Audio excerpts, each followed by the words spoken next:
I'm going to show you what I've been working on with my gauge cluster. So I could simply use basic gauges for my conversion. It would work just fine. I could even use the original gauge cluster that came out of the Passat. A lot of people do that. But I wanted something more customizable, more useful for my purposes, and just different. So I am going to be using a gauge cluster out of a 2016 Hyundai Veloster. And that's because it's a kind of a unique, cool gauge design. This is the bezels in the front. I've cut out the fuel gauge and the water temperature gauges, but this is the way that the template looks, which will be modified. And this is what I did. So I took out the original screen. This is the original screen, which just has a regular parallel 20 pin or so connector. I did look up the specs on this, and I could have used this display. This is so proprietary, though, if this ever failed, I'd never find another one without maybe buying a whole other gauge cluster, which are not cheap. I think I paid $80 for this gauge cluster, which I then cut up. So I decided not to do this. Instead, I'm using a 3.5 inch TFT. There's a cover on that, that's why it looks bad, but it's 3.5 inch TFT, which is the same size as the other one, but it has an SPI card reader built into it, and you can do parallel interface, but I used SPI. SPI out to this. I just happened to use this because it had to have the pins that I needed to this Ethernet connection. So this is the screen. It's all kind of epoxied in there, but also done in a way that I could replace it if I ever needed to. That's the base. And then this is the front side of the original logic board. Now, this isn't completely done. I still have to do the backlighting for the gauges, but that's the last step. First of all, you're going to notice that I have here this these resistors in line, and you can see I've tapped into these LEDs. So this is just for a indicators. So these lights are like turn signal left and right, and headlights, low beams, high beams, fog lights, whatever. I tap these in directly with the resistors needed to run them on 12 volt, and I'm just going to run these directly off of the feed lines for those particular light circuits. So these are totally independent from this controller system. They're just wired through the back here and out to tap into these LEDs. That's all this is. But the interesting part about this is what I've done on the other side, and you'll see that in a second. Everything that's green here, this green board, is just dead. It doesn't do anything, no logic. I'm tapping directly into the LEDs and the circuits to control the LEDs to PWM these LEDs, but nothing is going to be controlled by the original Hyundai logic board. So I will show you what that looks like on the other side.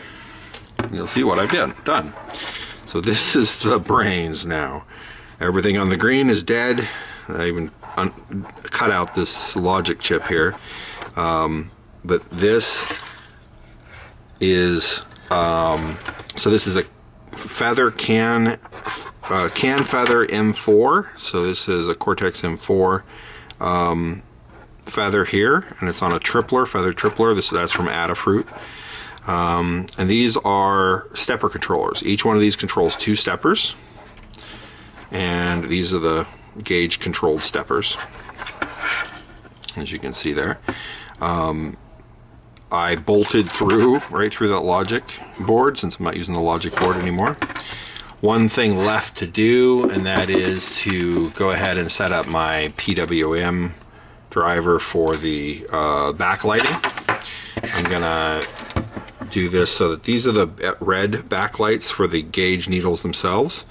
I plan to have an interesting little ramp up effect with that. And then these LEDs are for the regular gauge backlights. And there's a few that I'm not going to use, which used to be little warning indicators, but I have something else in mind for that. So let me show you what this is going to look like when it's assembled and see where I have it right now. Okay, I've assembled it so far with what I have. These are for the indicators, which I'm not going to put on yet, but that's where the indicators are for the headlights and the turn signals. But hopefully you can see it. I'm going to turn the light off a little bit there so you can actually see the screen. Hopefully you can see what I've done here is I've cut out the backing for the what used to be the water temperature and the fuel gauge. I'm actually going to cut out the backing for the tachometer and the speedometer, and I plan to create new backing transparencies. Basically all it will be used as a regular transparency, and I'll print like a negative image that the light can shine through.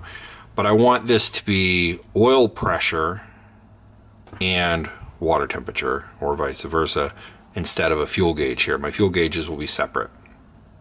Another thing that's important is that the diesel engine doesn't tack out at 7,000 RPM. That's not where our red lines. The red line's around 5,500.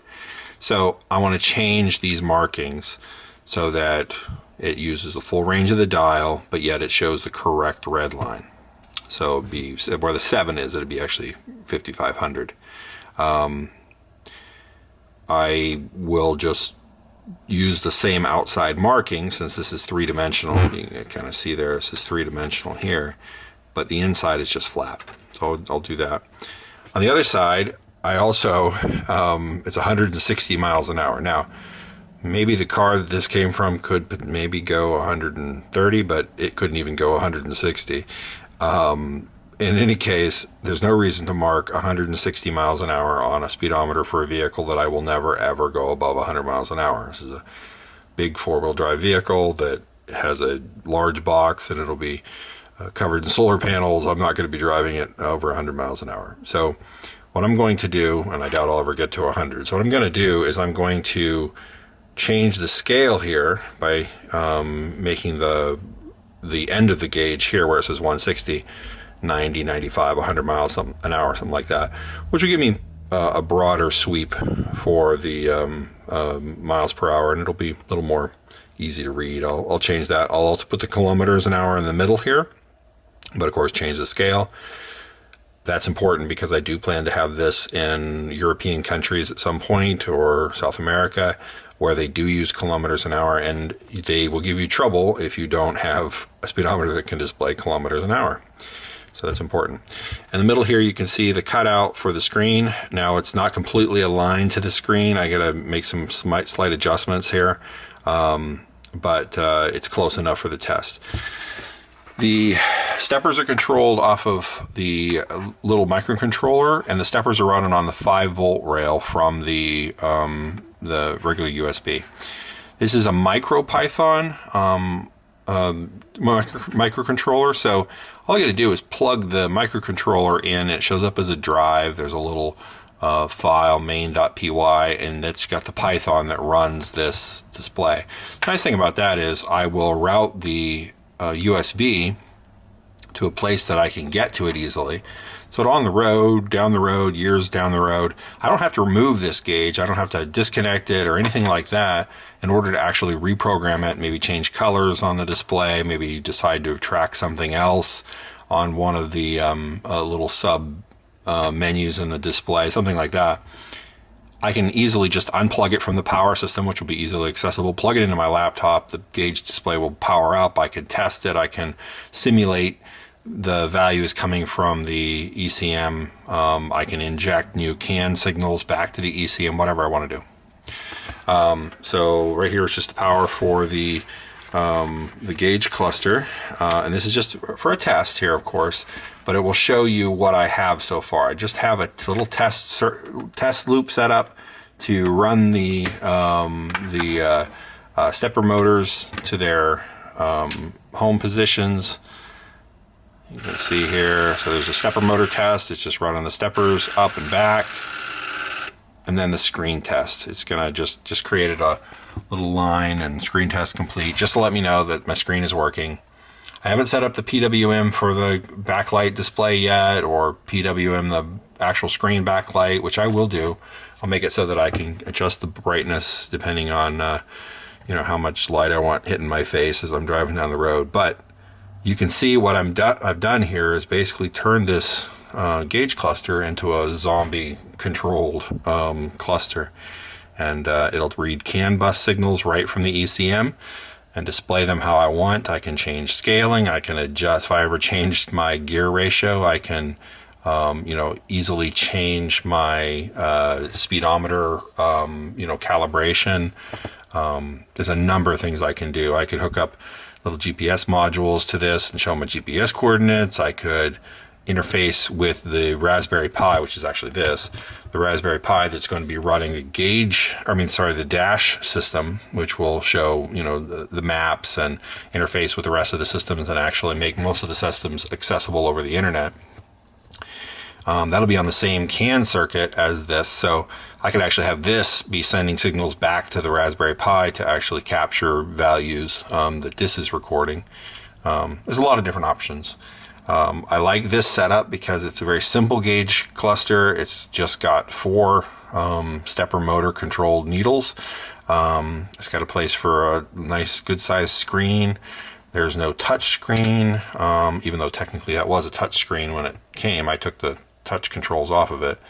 But there's no touch screens. It's very simple, and it will be totally customizable. So this goes right over top of that, and it's simple. It's easy to mount. Yeah, so I've done enough talking about this, but as you can see, I've been working on the side trying to get this ready so that I can start taking the CAN signals from the ECM and displaying them instead of using the original gauge cluster, which works, but it's not exactly what I wanted.